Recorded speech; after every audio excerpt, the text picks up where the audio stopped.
Once again, another day, another country. Vienna, Austria right now. Absolutely incredible. I mean, guys, just look at this.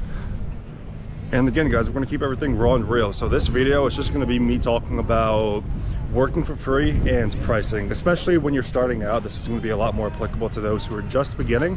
When you're just starting out and you have mixed thoughts about whether or not you want to work for free or you want to kind of bullshit your way through a sales call and say that you have experience and whatnot. And this is for you guys. So my honest opinion is that I believe most people should work for free. I think that despite not getting the money up front and seeing the results that you want to see in the beginning, that's fine, but you're still gaining the skills, and the skills is the most important thing that's going to carry you long term, because skills compound over time, and those skills are going to take you to the next level. And you have to build those foundational skills, and there's only one way to do it: get paid and fuck up because you don't know exactly what you're doing and then have to send people their money back, or just have yourself work for free for a couple weeks for multiple different clients. And you're going to mess up, you're going to lose some, and that's part of the game. I mean, it's completely fine to lose clients over time, especially if you're working for free, because it's absolutely zero risk on their end. And so my honest opinion is this: work for free for a couple clients, especially in the beginning, because let's say, for example, you work for free for 10 clients and you're just starting out and you lose 8 of them. You still have 2 clients. And think about all the lessons that you learned from losing those 8 clients. Within those loss of clients, how many skills did you gain? You learned how to take sales calls better. You learned how to manage clients better, especially if there was some friction in the relationships and you didn't really know what to do. You learned how to manage those people, or at least slowly start to learn how to manage those people. Maybe you started building a team. You started building a team of hiring setters, and you started thinking elsewhere, but you started with the foundation of how to start building those 3. You learned how to media buy. I don't know if I said that or not, but you learned how to media buy, at least for the 2 clients that you did get results with. The other 8, I guess you learned those lessons.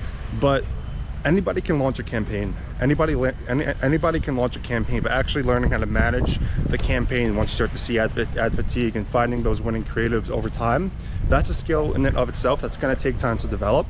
And again, guys, these skills take time to develop. It's not going to happen overnight, and that's why it's so easy to quit, but it's so easy to win at the same time, because all you have to do is just put more time in. For example, it's like, do you speak Mandarin? No. Okay, why not? Because you're not a few, but you're 1,000 hours away, I guess, from actually being conversational and learning and speaking the language. It's the exact same thing with these skills. It's the exact same thing with working out. Are you in shape?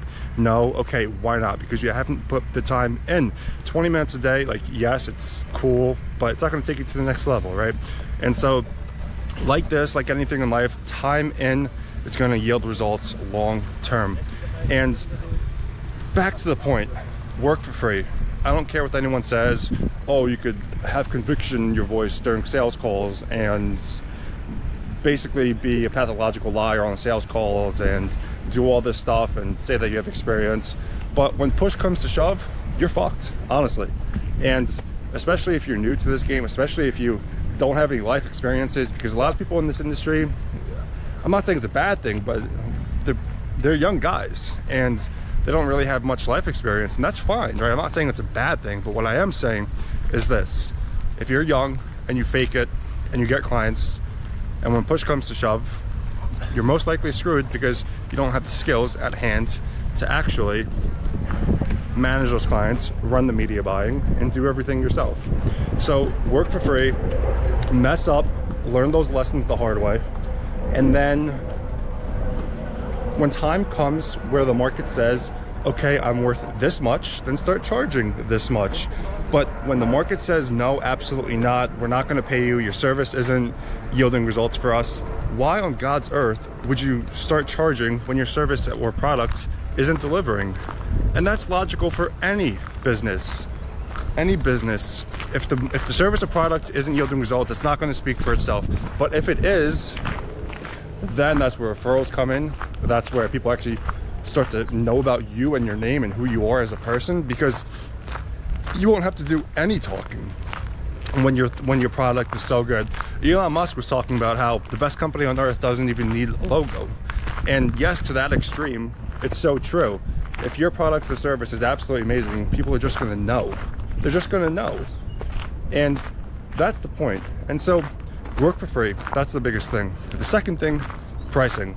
I know a lot of people who have simply taken sales calls and just increased the price every single sales call until the market says, nope, absolutely not. And people say, screw you, I'm not paying for this. So if you want a little hack is just increase your price every single time you take a sales call. And you're gonna have to gather enough data though to actually know what the market is telling you. So increase the data, increase the price every once in a while, and take like 10-20 sales calls with that fixed price, and then come back, see how many yeses, see how many nos, how many objections, what objections you had. Be specific in everything that you're doing, because when you're taking sales calls, track, yes, the sales calls, whether or not you closed or not, but also what's also really important is the objections. And once you track the objections, you're going to actually be able to spot holes in your pitch, holes in your discovery. And again, you can't improve what you're not tracking. So pricing, you can slowly increase it. Guys, look at this. This is incredible. Belvedere Palace of Vienna. And Vienna's an incredible city. Gotta spend some more time here. But okay, so let's go back to the pricing part though. And so I have three different pricing options, and the third one is the most expensive, obviously, but I've yet to have anyone go with it. But it's not meant really for people to pick right out the bat. It's meant to plant the price so that people who I'm on the sales calls with, the prospects, can A, take me seriously by seeing that this option is here and that people actually could have went with this.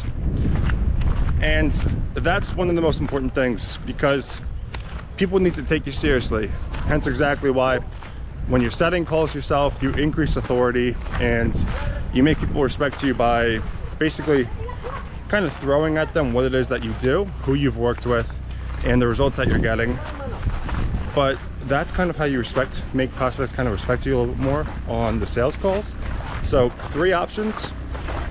The third one's always the most expensive, but you want to plant that price so that option A and B aren't as expensive as it seems.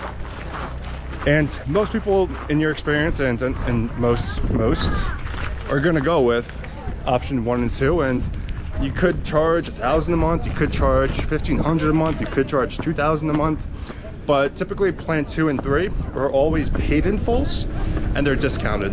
You want to make plans 2 and 3 roughly 30 to 40% off, and so it's as if it's a no-brainer to go with those ones as opposed to option A. And collecting paid in fulls is great because you could use it to reinvest right into your business and reinvest right back into yourself as a person. And so collecting paid in fulls is great, but you have to manage that. Don't spend it like an idiot right away, because over the course of 3, 4, 5 months or whatever the contract is, you're not going to have any recurring revenue from that individual. I'm not saying the business won't have in general, but plant the price with option 3. Have option 1 be a month-to-month, which is way more expensive than the discounted prices of 2 and 3. Slowly start to increase your prices over time as your services improve. And if you just kind of want to test the market with what you could possibly get in return of in regards of the money, then just increase your prices. Now, I've had a few clients give me a few paid in fulls, and they're great people, right? And they just had absolutely a few objections, of course, in the sales calls, but they just gave me the money and we got to work. But the point I'm trying to make is this: what if I said 2x times that price? What if I added a couple extra $1,000 to that price? Would they have said yes still? And the answer, probably yeah. So am I actively losing money, or what am I doing, right? Do you guys kind of get what I'm saying here? So look at that, little wedding going on, little wedding action. Love to see it.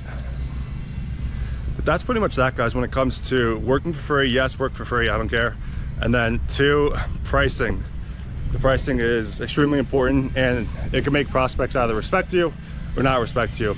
And another important thing about pricing is this: if you increase your prices, you're going to filter out the shittier people, the shittier leads, and people who have no money for your services.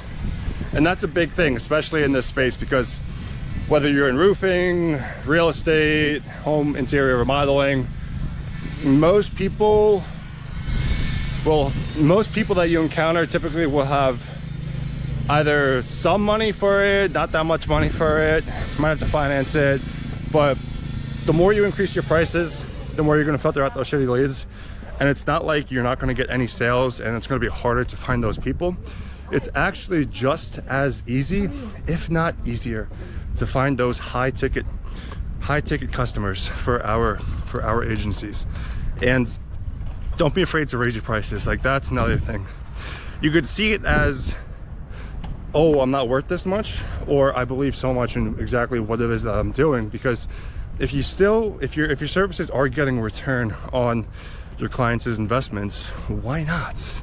If they're making 50K a year from your services and you're charging 50K a month from your services, and you're charging 3, 4, what if you charge 7 or 8? You know, it's like you could double your revenue literally overnight just by increasing your prices. And I think that's so cool. But that's pretty much it, guys. I hope this gave you guys a little bit more value when it comes to working for free and how to price. So that's that. We still got to make our way to Berlin. We are on the road to Berlin. We have a couple more countries to go through. Gonna be filming a lot more content. And again, guys, gonna keep it raw and real. Just gonna be me walking around cities. But all right, guys, see you guys in the next country.